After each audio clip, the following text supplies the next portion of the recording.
Səviyyə müəllimə bizə desin, un hansı bitkilərin üyüdülməsindən alınır? Dərli bitkilərin üyüdülməsindən alınır. Doğrudur. Məsələn,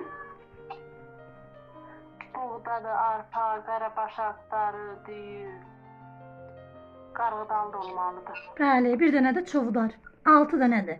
Hə. Yadınızda qalsın. Bəzən olur ki, imtahana 5-in salırlar, variantın birinə, 6-sın birinə salırlar. Mütləq sayılarına fikir verin. Yaxşı.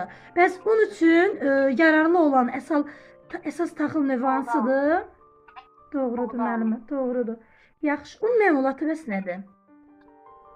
Bu məmulatı xəmirin bişirilməsi nəticəsində əldə edilir də. Doğrudur. Yaxşı.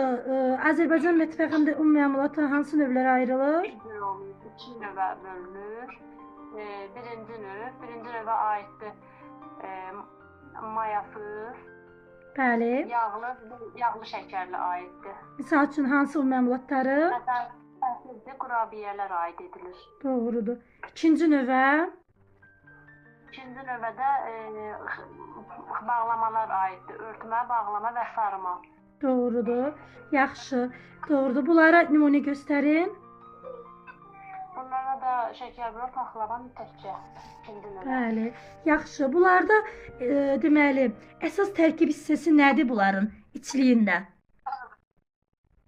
Əsas tərkib hissələri duz və şəkər tozudur. Doğrudur.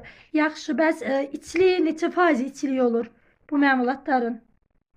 50-80%. Doğrudur. 50-80 faizi.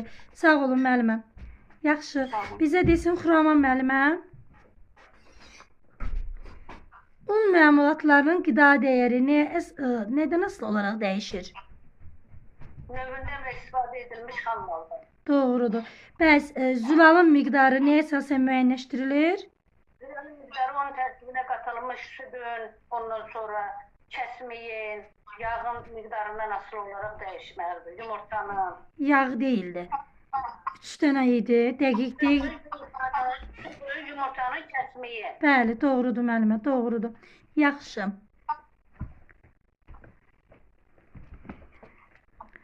Qəliblər nə üçün istifadə olunur müəllimə? Necə? Qəliblər nə üçün istifadə olunur? Qəliblərin köməyi ilə müxtəlif formalı fiqurlar kəsmək olur. Qəliblərin iki növü var, altılıqlı və altılıqsız. Qəliblər dairəvi, oval, romb şəkilli və daha mürəkkəb quruluşda ulduz şəkilli, çiçək formasında da olur. İki növü var. Altılıqlı və altılıqsız.